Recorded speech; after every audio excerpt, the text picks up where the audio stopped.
नमस्कार दोस्तों, मैं मुकेश चौधरी एक बार फिर से स्वागत करता हूं आपका आपके अपनी YouTube channel science with M K sir पर।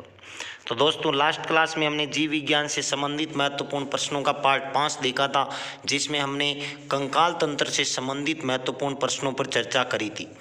आज पार्ट 6 लेकर आए हैं। इस पार्ट में हम उत्सर्जन तंत्र और तंत्रिका तंत्र से संबंधित जितने भी महत्वपूर्ण प्रश्न हैं उन पर चर्चा करेंगे।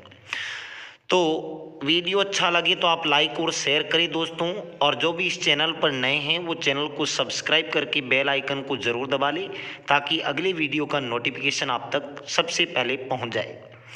और दोस्तों हाँ, इसकी पीडीएफ अगर आप प्राप्त करना चाहते हो तो हमारे टेलीग्राम ग्रुप से जुड़ सकते हो, और टेलीग्राम ग्रुप आपके डिस्क्रिप्शन में दिया हुआ होगा, वहाँ से जाकर जुड़ सकते हैं। तो चलिए दोस्तों, हम उत्सर्जन तंत्र एवं तंत्रिका तंत्र से संबंधित महत्वपूर्ण प्रश्नों पर चर्चा करते हैं। तो देखिएगा, पहला प्रश्न ये रहा आपके सामने।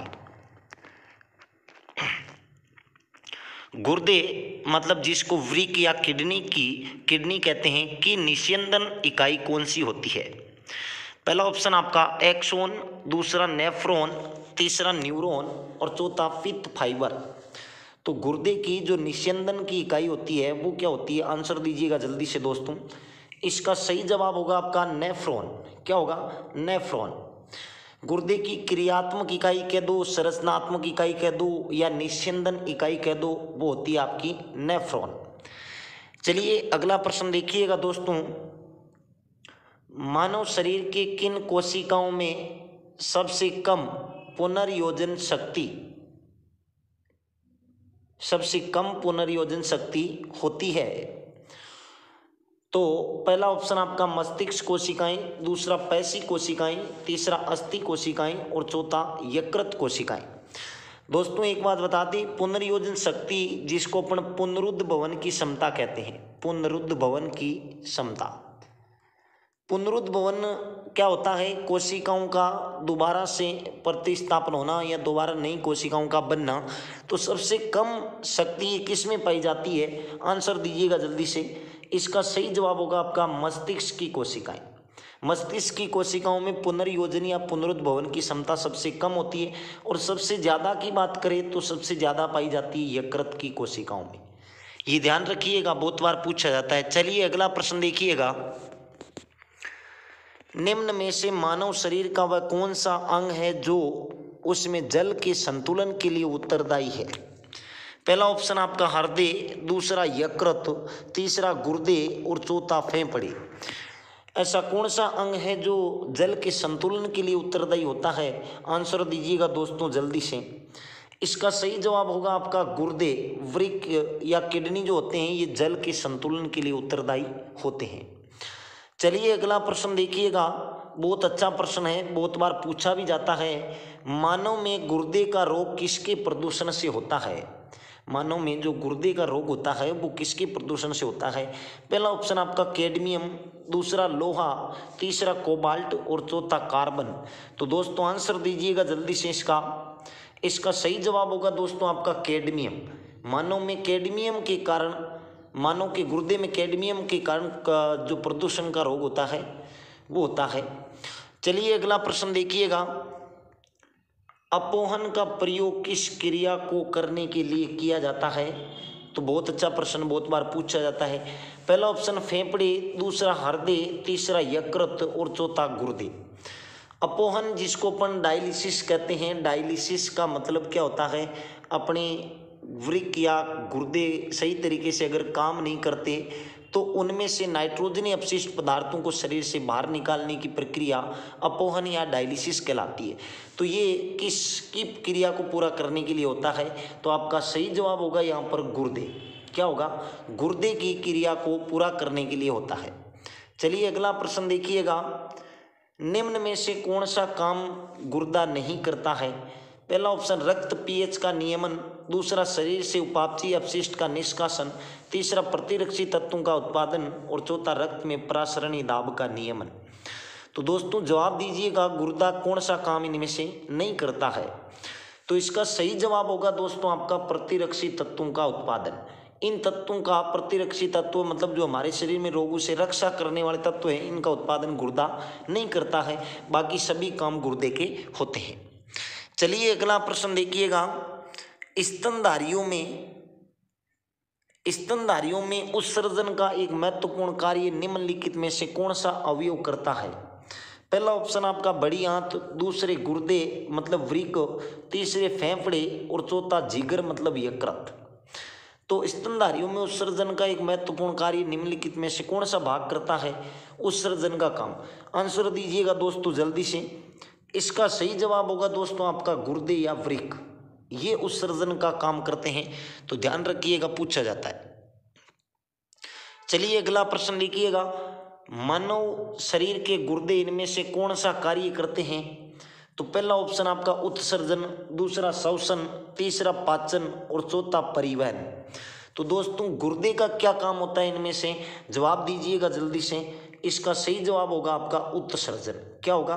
उत्सर्जन का काम करते हैं गुर्दे। श्वसन का काम होता है फेफड़ों का, पाचन का काम अपने आहार नाल या पाचन तंत्र का होता है, और परिवहन का काम होता है आपके रक्त का।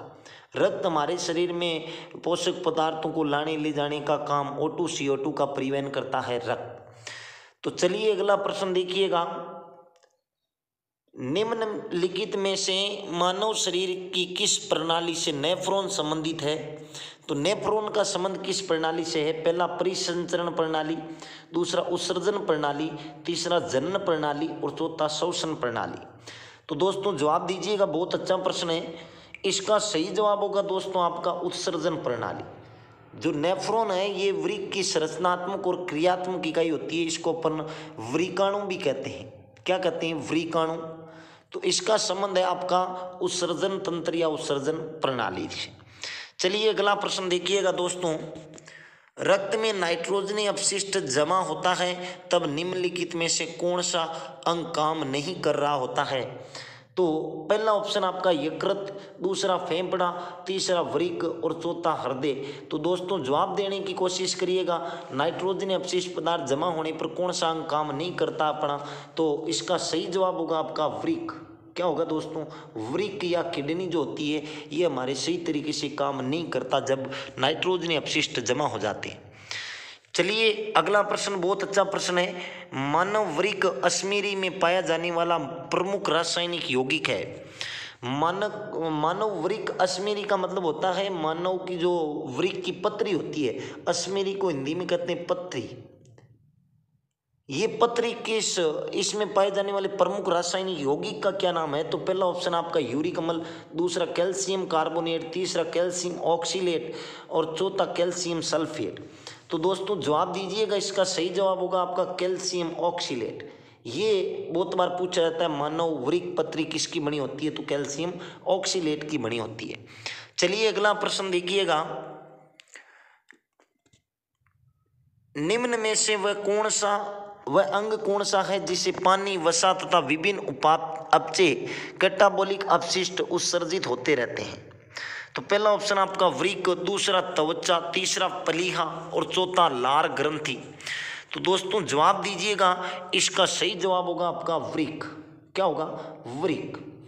ये पानी, वसा तथा विभिन्न अपचय कैटाबोलिक अपशिष्ट उत्सर्जित करने का काम करता है। चलिए अगला प्रश्न देखिएगा, मस्तिष्क का कौन सा भाग मोटर नियंत्रण में महत्वपूर्ण भूमिका अदा करता है? पहला ऑप्शन आपका सेरिबेलम जिसको अनुमस्तिष्क कहते हैं, दूसरा सेरिबेरम इसको प्रमस्तिष्क कहते हैं और तीसरा मेड्यूला और चौथा पोन्स। तो कौन सा भाग मोटर नियंत्रण में महत्वपूर्ण भूमिका अदा करता है? जवाब दीजिएगा दोस्तों, इसका सही जवाब होगा आपका सेरिबेलम। अनुमस्तिष्क जो होता है ये मोटर नियंत्रण में महत्वपूर्ण कार्य भूमिका अदा निभाता है। चलिए अगला प्रश्न देखिएगा, मूत्र बनता है, मूत्र कहाँ पर बनता है? पहला ऑप्शन संग्राहक वाहिनियों में, दूसरा कैलिसीज में, तीसरा मूत्र वाहिनियों में और चौथा मूत्राशय में। तो दोस्तों जवाब दीजिएगा, इसका सही जवाब होगा आपका संग्राहक वाहिनियों में, संग्राहक नलिकाओं में मूत्र बनता है। चलिए अगला प्रश्न देखिएगा, मनुष्य के शरीर में मूत्र कहाँ एकत्रित होता है? पहला ऑप्शन गुर्दे, दूसरा मूत्राशय, तीसरा यकृत और चौथा नेफ्रॉन। तो दोस्तों जवाब दीजिएगा, इसका सही जवाब होगा आपका मूत्राशय। मूत्र का संग्रहण होता है आपका मूत्राशय के अंदर। चलिए अगला प्रश्न देखिएगा, मूत्र का पीला रंग किसकी मौजूदगी के कारण होता है? बहुत अच्छा प्रश्न है, बहुत बार पूछा जाता है, किसकी मौजूदगी के कारण मूत्र पीला रंग होता है? पहला ऑप्शन आपका पित्त, दूसरा लसीका, तीसरा कोलेस्ट्रोल और चौथा यूरोक्रोम। तो दोस्तों इसका सही जवाब देने की कोशिश करें। इसका सही जवाब होगा दोस्तों आपका यूरोक्रोम। यूरोक्रोम वर्णक पाया जाता है मूत्र में, जिसके कारण इसका रंग पीला होता है। चलिए अगला प्रश्न देखिएगा, मूत्र के स्त्रावण को बढ़ाने वाली औषधि को क्या कहते हैं? ये भी बहुत अच्छा प्रश्न है, बहुत बार पूछा भी जाता है। पहला ऑप्शन आपका एड्रीनेलिन, दूसरा मोनोयूरेटिक, तीसरा डाईयूरेटिक और चौथा ट्राईयूरेटिक। तो मूत्र के स्त्रावण को बढ़ाने वाली औषधि को अपन क्या कहते हैं? इसका सही जवाब होगा आपका डाईयूरेटिक। क्या होगा? डाईयूरेटिक। दोस्तों प्रश्नों के आंसर देते रहिएगा और वीडियो अच्छा लग रहा है तो साथ में शेयर भी करते रहिएगा। चलिए अगला प्रश्न देखिएगा, मूत्र का असामान्य मतलब सामान्यतः नहीं पाया जाता है घटक कौन सा है? मूत्र में कौन सा घटक नहीं पाया जाता है पूछा जा रहा है ये। पहला ऑप्शन आपका यूरिया, दूसरा क्रिएटिनिन, तीसरा एल्ब्यूमिन और चौथा सोडियम। तो दोस्तों जवाब दीजिएगा, इसका सही जवाब होगा आपका एल्ब्यूमिन। क्या होगा? एल्ब्यूमिन। ये अंडे की सफेदी में पाया जाता है दोस्तों, अंडे की सफेदी में पाया जाने वाला प्रोटीन है आपका एल्ब्यूमिन। ये मूत्र में नहीं होता, ध्यान रखिएगा। चलिए अगला प्रश्न देखिएगा, निम्नलिखित में से कौन सा घटक मूत्र का असामान्य घटक है?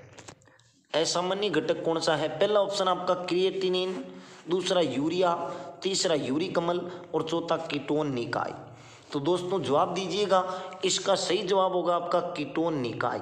ये असामान्य घटक माना जाता है मूत्र का। चलिए अगला प्रश्न देखिएगा, निम्नलिखित में से कौन सा पदार्थ सामान्यतः मूत्र में पाया जाता है? कौन सा पदार्थ मूत्र में पाया जाता है? पहला ऑप्शन रक्त प्रोटीन, दूसरा क्रिएटिनिन, तीसरा लाल रक्त कोशिकाएं और चौथा श्वेत रक्त कोशिकाएं। तो दोस्तों जवाब दीजिएगा, इसका सही जवाब होगा आपका क्रिएटिनिन। क्या पाया जाता है? क्रिएटिनिन। चलिए अगला प्रश्न देखिएगा, मानव शरीर में यूरिया की अधिकतम मात्रा किस में पाई जाती है? यूरिया की अधिकतम मात्रा किस में पाई जाती है? पहला ऑप्शन रक्त में, दूसरा हृदय में, तीसरा मूत्र में और चौथा पसीने में। तो दोस्तों जवाब दीजिएगा, इसका सही जवाब होगा आपका मूत्र में। मूत्र में यूरिया की मात्रा 2% होती है, ध्यान रखना दोस्तों। और मूत्र में जल की मात्रा 95% होती है। कितनी होती है? 95% जल होता है, 2% यूरिया होता है और 0.02% यूरिक अम्ल पाया जाता है और 0.025% ये पाया जाता है 0.25% अमोनिया। ये ध्यान रखना, पूछा जाता है मूत्र में जल की मात्रा 95%, 2% यूरिया, 0.02% यूरिक अम्ल और 0.025% अमोनिया पाया जाता है। चलिए अगला प्रश्न देखिएगा, स्तनधारी किस में यूरिया बनाते हैं? स्तनधारी जो जीव होते हैं वो किस में यूरिया बनाते हैं? पहला ऑप्शन आपका यकृत या लीवर, दूसरे गुर्दे मतलब वृक्क, तीसरा प्लीहा मतलब तिल्ली और चौथा मूत्राशय थैली। तो जवाब दीजिएगा दोस्तों, इसका सही जवाब होगा आपका यकृत या लीवर। स्तनधारियों में यूरिया कहाँ पर बनता है? तो यूरिया बनता है यकृत या लीवर में। चलिए अगला प्रश्न देखिएगा, निम्नलिखित में से यूरिक अम्ल किसका एक मुख्य नाइट्रोजनस अपशिष्ट है? तो पहला ऑप्शन आपका मानव, दूसरा मेंढक, तीसरा मछली और चौथा पक्षी। यूरिक अम्ल किसका मुख्य नाइट्रोजनस अपशिष्ट है? जवाब देना है दोस्तों, सही जवाब दीजिएगा जल्दी से। इसका सही जवाब होगा आपका पक्षी। पक्षियों में प्रमुख उत्सर्जी पदार्थ यूरिक अम्ल होता है, ध्यान रखिएगा। चलिए अगला प्रश्न देखिएगा, निम्नलिखित में से कौन उत्सर्जक उत्पाद के रूप में यूरिक एसिड का उत्सर्जन करता है? यूरिक एसिड का उत्सर्जन कौन करता है? पहला अमीबा, दूसरा तितलियां, तीसरा गोरैया और चौथा ऊंट। वैसे यूरिक अम्ल का उत्सर्जन करते हैं पक्षी, तो इनमें से पक्षी में क्या कौन आता है, जवाब दीजिएगा दोस्तों। इसका सही जवाब होगा आपका गोरैया। क्या होगा, गोरैया। अगला देखिएगा, विल्स रोग में कौन सा अंग प्रभावित होता है। विल्स रोग में कौन सा अंग प्रभावित होता है। पहला लीवर, दूसरा फेफड़ा, तीसरा हृदय और चौथा किडनी। तो दोस्तों जवाब दीजिएगा, इसका सही जवाब होगा आपका किडनी। विल्स रोग में हमारे शरीर में कॉपर की मात्रा बढ़ जाती है। किसकी मात्रा बढ़ जाती है, कॉपर की मात्रा बढ़ने के कारण अपना वृक्क किडनी जो होती है वो सही तरीके से काम नहीं कर पाती, वो रोग होता है आपका विल्स रोग। चलिए अगला प्रश्न देखिएगा, निर्जलीकरण के दौरान आमतौर पर शरीर में से किस पदार्थ की हानि होती है। तो पहला ऑप्शन आपका शुगर, दूसरा सोडियम क्लोराइड, तीसरा कैल्शियम फॉस्फेट और चौथा पोटेशियम क्लोराइड। तो दोस्तों जवाब दीजिएगा, इसका सही जवाब होगा आपका सोडियम क्लोराइड। निर्जलीकरण के दौरान मतलब शरीर में जल की कमी के दौरान शरीर में से सोडियम क्लोराइड की हानि होती है। सोडियम क्लोराइड का सूत्र NaCl होता है, साधारण भाषा में इसको नमक कहते हैं। चलिए अगला प्रश्न देखिएगा, भ्रूण की अपरापोषिक किसमें सहायक होती है। भ्रूण की अपरापोषिक किसमें सहायक होती है। पहला ऑप्शन उत्सर्जन, दूसरा श्वसन, तीसरा संरक्षण और चौथा पाचन। तो जवाब दीजिएगा दोस्तों, इसका सही जवाब होगा आपका उत्सर्जन। भ्रूण की अपरापोषिक जो होती है वो उत्सर्जन में सहायक होती है। चलिए अगला प्रश्न देखिएगा, हेमिकोर्डेटा में उत्सर्जन किसके द्वारा होता है। हेमिकोर्डेटा जो संघ होता है उसमें उत्सर्जन किसके द्वारा होता है। पहला ऑप्शन कोशिका गुच्छ, दूसरा प्राक वृक्क, तीसरा मध्य वृक्क और चौथा पश्य वृक्क। तो जवाब दीजिएगा दोस्तों, इसका सही जवाब होगा आपका कोशिका गुच्छ। हेमिकोर्डेटा में उत्सर्जन होता है कोशिका गुच्छ के द्वारा। दोस्तों वीडियो अच्छा लग रहा है तो आप लाइक शेयर करते रहे बीच बीच में। अगला प्रश्न देखिएगा, संवेदन निम्नलिखित में से किसके लिए महत्वपूर्ण है। पहला ऑप्शन शरीर की गंध निकालने के लिए, दूसरा सामान्य स्वास्थ्य सुधार के लिए, तीसरा त्वचा में रंध्र मतलब छिद्र खोलने के लिए, चौथा शरीर के तापमान को विनियमित करने के लिए। तो संवेदन जो होता है ये किसके लिए महत्वपूर्ण है दोस्तों, जवाब दीजिएगा। इसका सही जवाब होगा आपका शरीर के तापमान को विनियमित करने के लिए। चलिए अगला प्रश्न देखिएगा, स्तनपाइयों में स्वेद ग्रंथियां मूलतः संबंधित है।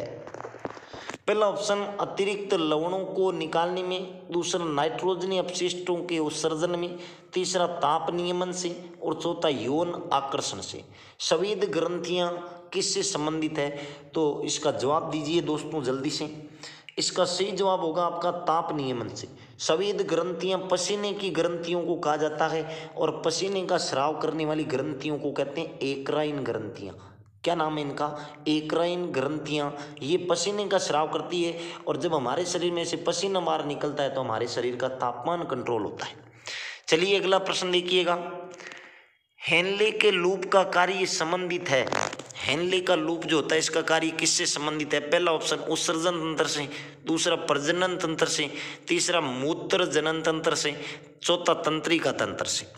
तो दोस्तों जवाब दीजिएगा, हेनले का लूप होता है उत्सर्जन तंत्र से संबंधित। किससे होता है, उत्सर्जन तंत्र से संबंधित। चलिए अगला प्रश्न देखिएगा, निम्नलिखित में से कौन सी मानव शरीर की सबसे बड़ी कोशिकाएं हैं।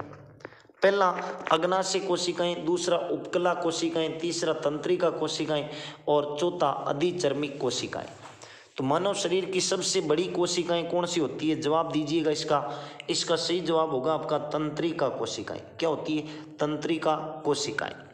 चलिए अगला प्रश्न देखिएगा, न्यूरॉन क्या होता है। न्यूरॉन क्या होता है। पहला ऊर्जा की आधारभूत इकाई, दूसरा रेडियोधर्मिता के दौरान निर्मुक्त कण, तीसरा न्यूट्रॉन की प्रतिकण और चौथा तंत्रिका तंत्र की आधारभूत इकाई। तो बहुत अच्छा प्रश्न, बहुत बार पूछा जाता है दोस्तों। इसका सही जवाब होगा तंत्रिका तंत्र की आधारभूत इकाई होती है न्यूरॉन, और नेफ्रॉन वृक्क की संरचनात्मक क्रियात्मक आधारभूत इकाई होती है। चलिए अगला प्रश्न देखिएगा, जन्म के बाद मानव की किस ऊतक में कोई कोशिका विभाजन नहीं होता। पहला कंकाल, दूसरा तंत्रिका, तीसरा संयोजी और चौथा जनन। तो जन्म के बाद में मानव के किस ऊतक में कोई कोशिका में विभाजन नहीं होता? तो जवाब दीजिएगा दोस्तों, इसका सही जवाब होगा आपका तंत्रिका। क्या होगा? तंत्रिका। चलिए अगला प्रश्न देखिएगा, मनुष्य में मेरुदंड से कितनी जोड़ी तंत्रिका निकलती है? पहला ऑप्शन 12, दूसरा 13, तीसरा 31 और चौथा 33। तो मनुष्य के मेरुदंड, जिसको कशेरुक दंड भी कहते हैं, इससे कितनी जोड़ी तंत्रिकाएं निकलती है? तो जवाब दीजिएगा दोस्तों, इसका सही जवाब होगा आपका 31। ध्यान रखना, बहुत बार पूछा जाता है। चलिए अगला प्रश्न देखिएगा, मस्तिष्क जिम्मेदार है? पहला ऑप्शन सोचने के लिए, दूसरा हृदय गति नियंत्रण के लिए, तीसरा शरीर के संतुलन के लिए और चौथा उपयुक्त तीनों के लिए। तो दोस्तों इसका सही जवाब क्या होगा? जल्दी से दीजिएगा। इसका सही जवाब होगा आपका उपयुक्त तीनों के लिए। सोचने के लिए भी होता है, हृदय गति का नियंत्रण भी करता है और शरीर का संतुलन भी करता है। तो चलिए अगला प्रश्न देखिएगा, मनुष्य का मस्तिष्क कितने भागों में विभाजित है? पहला ऑप्शन 2, दूसरा 3, तीसरा 4 और चौथा 5। तो दोस्तों मनुष्य के मस्तिष्क को 3 भागों में विभाजित किया गया है। पहला अग्र मस्तिष्क, दूसरा मध्य मस्तिष्क और तीसरा पश्चिम मस्तिष्क। ये ध्यान रखिएगा। इनमें से सबसे बड़ा मस्तिष्क होता है आपका अग्र मस्तिष्क, और अग्र मस्तिष्क में भी प्रमस्तिष्क होता है सबसे बड़ा मस्तिष्क, और सबसे छोटा मस्तिष्क आपका मध्य मस्तिष्क है। चलिए अगला प्रश्न देखिएगा, सेरेब्रम किससे संबंधित है? पहला ऑप्शन यकृत, दूसरा हृदय, तीसरा मस्तिष्क और चौथा नाड़ी। तो दोस्तों सेरेब्रम अपने प्रमस्तिष्क को ही कहा जाता है, और ये किससे संबंधित होता है? तो आपका सही जवाब होगा मस्तिष्क से। किससे? मस्तिष्क। सेरेब्रम प्रमस्तिष्क को बुद्धि का केंद्र, ज्ञान का केंद्र कहते हैं। इस भाग में सोचने विचारने का कार्य होता है दोस्तों। चलिए अगला प्रश्न देखिएगा, मनुष्य के मस्तिष्क का सबसे बड़ा भाग क्या है? पहला अनुमस्तिष्क, दूसरा प्रमस्तिष्क, तीसरा मध्य मस्तिष्क और चौथा मस्तिष्कांका। तो जवाब दीजिएगा दोस्तों, इसका सही जवाब होगा प्रमस्तिष्क। ये मस्तिष्क का सबसे बड़ा भाग है, सेरेब्रम जिसको कहते हैं। चलिए अगला प्रश्न देखिएगा, मानव मस्तिष्क में बुद्धि का केंद्र है? पहला अनुमस्तिष्क मतलब सेरिबेलम, दूसरा प्रमस्तिष्क मतलब सेरेब्रम, तीसरा मेडुला ओब्लांगेटा और चौथा थैलेमस। तो बुद्धि का केंद्र अभी थोड़ी देर पहले ही बताया था दोस्तों आपको, बुद्धि का केंद्र होता है प्रमस्तिष्क या सेरेब्रम। अनुमस्तिष्क या सेरेबेलम ये अपने ऐच्छिक क्रियाओं का नियंत्रण करता है, जैसे हाथ पैर की पेशियों का नियंत्रण सेरिबेलम से होता है, या अगर कोई व्यक्ति अल्कोहल का सेवन करता है तो हमारे मस्तिष्क का सेरिबेलम या अनुमस्तिष्क भाग प्रभावित होता है। मेडुला ओब्लांगेटा ये अनैच्छिक क्रियाओं का नियंत्रण करता है, जैसे उल्टी, खांसी, छींकना, इनका नियंत्रण। और थैलेमस भाग में हमें दर्द, गर्म और ठंडे का अनुभव होता है। ये ध्यान रखिएगा दोस्तों। तो ये थे अपने तंत्रिका तंत्र और उत्सर्जन तंत्र से संबंधित 40 महत्वपूर्ण प्रश्न। दोस्तों फिर मिलते हैं जल्द ही अगली क्लास के साथ में, तब तक के लिए जय हिंद, नमस्कार।